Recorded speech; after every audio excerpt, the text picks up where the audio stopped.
大家好，我是 Ace。那今天我们又來跟大家開場，跟這個遠程武器專家打的這一場比賽。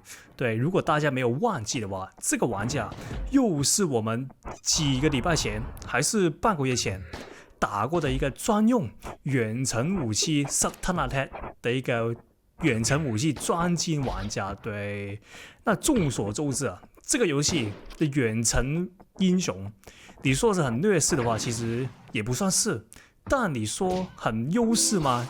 其實也不算是。那其實我覺得遠程英雄那個定位是比較難說的，它是一個比較，要我說的話，它是一個比較麻煩的一個英雄類別啊。什麼意思？如果你用了一些遠程英雄，它是有這個作為主英雄能力的一個英雄啊，它基本上是一個非常之麻煩的存在。对，那也是那句，伊菲就是那個夏娃，他不是遠程英雄，夏娃是近戰英雄。对，所以我們不會把夏娃納入這個遠程英雄的討論範圍裡面。對，那剛才說到為什麼 Satanas 這種可以做主要英雄的那個遠程英雄啊，會這麼麻煩？因為啊，也是之前所說，遠程英雄啊，他的打法就是不停的拉距離，對，拉距離，不停的跟對面拉距離，然後再用那個子彈射對面，什麼射彈的也好，魔彈也好，或者是其他遠程英雄也好，或者是那個比較像是一個近戰，但其實我也覺得他算是遠程的英雄，那只傳說英雄，忘記是什麼名字了，就是拿一些弓箭那個，其實他也算是遠程英雄吧，要我說的話。对，那只也是不停的跟敵人拉距離。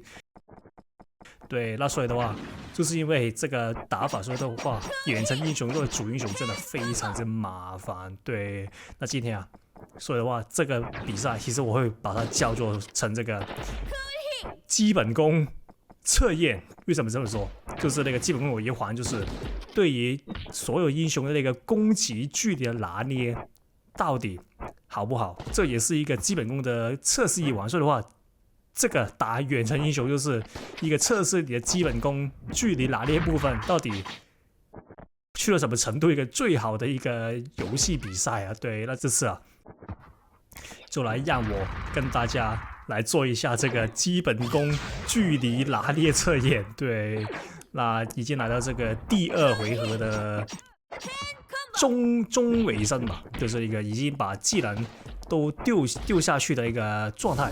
那這邊的話，他用了 Timekeeper 衣服，那不用怕，為什麼？是因為啊，在這個位置，這個掉落去邊邊，基本上他是做不到所有的連擊，因為一射就會像剛才一樣直接被他射下去。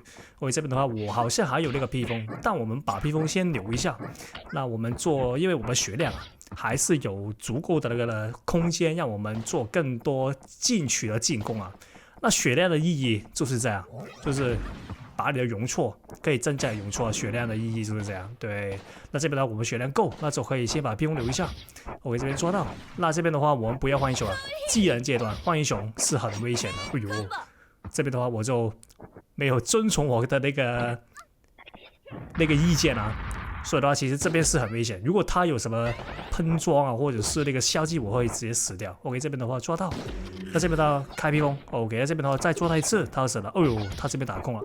那這邊的話踢一下，對。那來到這個第3回合，一開始如果被他抓到的話，但現在還沒發生哦，所以立馬發生了。一開始沒過多久被他抓到，不要遲疑，立馬換防御英雄，先把那個血量保留多一點起來，因為防御英雄其實就是把對面攻擊減低嘛，這個就很簡單。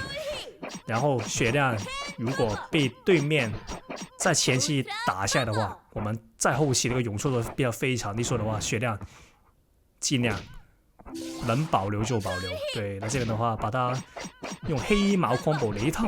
那這邊的話他不換這個防御英雄，我懷疑是不是他沒有。但因為他好像就現在目前看起來好像只有那個第3英雄跟這個 Satanas， 我這邊的話配一下 OK， 因為我很喜歡用這個披風配合剛才那個打法，所以的話如果我把那個披風扣久一點，然後再開，它是會有一個錯誤的時間來預測我的攻擊，所以的話剛才是很順利把它抓到啊。我這邊的話有點發呆，那算是一個失手啊，他那邊也算是給我機會。那他的披風開了，打這個玩家也是，我們先要把他反裝先逼出來。那他的披風開的話，那這邊就會輕鬆很多，因為他那個披風是反裝之餘，也是一件攻擊型的反裝。所有的反裝攻擊型的話，永遠都是技高一籌，就是一個比較效益較高的一個反裝。例如說妖術頭盔，我也很喜歡用的一件，或者是莉莉頭也算。然後這個披風也是，所以的話，如果你的反裝是可以用來反裝之餘，也是可以來賺的話，那這是一個我會把它放在 S tier 的一件裝備。對，那這邊的話，我們還有披風，那我們別怕。那這邊用披風 ，OK， 這邊的話 ，OK， 披風 B 披風是一個不錯的選擇。那現在兩面劍應該是已經沒有了，那我們就又來到這個環節，誰抓到誰，誰就會死掉這個比賽。對。OK， 這邊的話，兩邊都非常之謹慎啊。那我的頭盔好了，那我的容錯就會加1，就可以做錯一次解決。OK， 這邊的話，直接頭盔打下去。OK，